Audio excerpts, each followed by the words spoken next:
તો આપ સૌનું સ્વાગત છે તમારી પોતાની યુટ્યુબ ચેનલ મારું ભાવનગર મારી વાત. આજે છે 2 એપ્રિલ એટલે કે આજે છે હનુમાન જયંતિ. એટલે આજે હનુમાન દાદા વિશે થોડીક વાત કહું છું. કદાચ તમને ખબર જ હશે, ન ખબર તો કોમેન્ટમાં કહેજો, બરાબર? ભૂલતા નહીં. વિડીયોને લાઇક કરજો, શેર કરજો, સબસ્ક્રાઈબ કરજો અને કમેન્ટ કરજો. શાસ્ત્રો અને પુરાણો મુજબ હનુમાનજીની શક્તિ અને તાકાતનું વર્ણન કરવું એ સૂરજને દીવો બતાવવા જેવું છે. તેમની શક્તિ અસીમિત છે, એટલે તેમને અતુલિત બલધામા કે જેમના બળની કોઈ તુલના ન થઈ શકે તેવા કહેવામાં આવે છે. હનુમાનજી પાસે 8 પ્રકારની સિદ્ધિઓ છે જે તેમને અજય બનાવે છે. અણિમા, શરીરને અણુ જેટલું નાનું બનાવવાની શક્તિ. મહિમા, શરીરને પર્વત જેવડું વિશાળ બનાવવાની શક્તિ. ગરિમા, શરીરનું વજન અનંત ગણું વધારવાની શક્તિ, જેને ભીમ પણ હલાવી શક્યા નહોતા. લઘિમા, શરીરને પવન જેવું હલકું બનાવવાની શક્તિ. સૂર્યને ગળી જવો, બાળપણમાં તેમણે સૂર્યને ફળ સમજીને પકડી લીધો હતો, જે તેમની અદ્ભુત ગતિ અને શક્તિનો પુરાવો છે. જ્યારે લક્ષ્મણજી માટે સંજીવની જડીબુટ્ટીની ઓળખ ન થઈ, ત્યારે તેઓ આખો પર્વત હથેળીમાં ઉપાડીને લંકા લઈ આવ્યા હતા. 100 યોજન લાંબો સમુદ્ર તેઓ એક જ ફાળમાં કૂદી ગયા હતા. ફાળ એટલે થાય કૂદકો, એક જ ઠેકમાં. જ્યારે ઇન્દ્રદેવે તેમના પર વજ્રનો પ્રહાર કર્યો, ત્યારે અન્ય દેવતાઓએ તેમને વિશેષ વરદાન આપ્યા હતા. બ્રહ્માજીએ શું વરદાન આપ્યું હતું કે કોઈ પણ અસ્ત્ર શસ્ત્રથી તેઓ વધશે નહીં, એટલે મરશે નહીં. કોઈ અસ્ત્ર શસ્ત્ર તેમને મારી શકશે નહીં. વરુણદેવે શું કીધું? પાણીથી તેમનું મૃત્યુ નહીં થાય.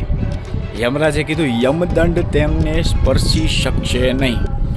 વિશ્વકર્માએ શું કીધું? શિલ્પકળાના કોઈ પણ સાધનથી તેમને ઈજા નહીં થાય. માત્ર શારીરિક બળ જ નહીં, હનુમાનજી બુદ્ધિમત્તામાં પણ વરિષ્ઠમ છે. લંકામાં સીતાજીની શોધ કરવી હોય કે વિભીષણને રામ સાથે મેળવવાના હોય, તેમણે હંમેશા બુદ્ધિ અને શક્તિનો સમતોલ ઉપયોગ કર્યો છે. ટૂંકમાં કહીએ તો હનુમાનજીનું સાક્ષાત શિવનો અવતાર છે.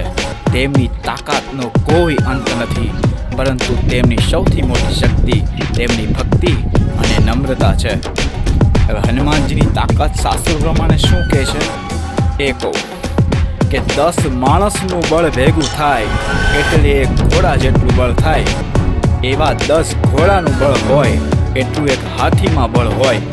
10 હાથીનું બળ ભેગું કરો એટલે એક ગજનું બળ થાય. એવા 10 ગજનું બળ ભેગું કરો એટલે એક દિગ્ગજનું બળ થાય. એવા 10,000 દિગ્ગજ ભેગા કરો એટલે એક એરાવત હાથીનું બળ થાય. અને એવા 10,000 એરાવત હાથી ભેગા કરો એટલે ઇન્દ્રના એક એરાવત હાથીનું બળ થાય. એવા ઇન્દ્રના 10,000 એરાવત હાથી ભેગા કરો એટલે જેટલું બળ ભેગું થાય એટલું બળ એકલા ઇન્દ્રમાં હોય. અને એવા 10,000 ઇન્દ્રનું બળ ભેગું કરો એટલું બળ હનુમાનજીની ટચલી આંગળીના ટેરવામાં છે. વિચાર કરો દાદા, હનુમાનજી મારા કેટલો બળશાળી. જો તો ખરી મહિમા તો જો કેટલો બળશાળી. એટલે હનુમાન દાદાને કહેવાય શક્તિમાન, સુપરમાન, ફાઈબરમેન, સ્પાઈડરમેન, બધું પછી પહેલા હનુમાનજી દાદા બધાનો બાપ છે. જય જય શ્રી રામ. અને કોમેન્ટમાં લખજો જય જય Mahavir Hanuman. Thank you very much. Video ગમ્યો તો લાઈક કરો, શેર કરો, સબસ્ક્રાઈબ કરો યાર. સપોર્ટ की જરૂર થાય. જય Shri Krishna. Thank you. Bye bye.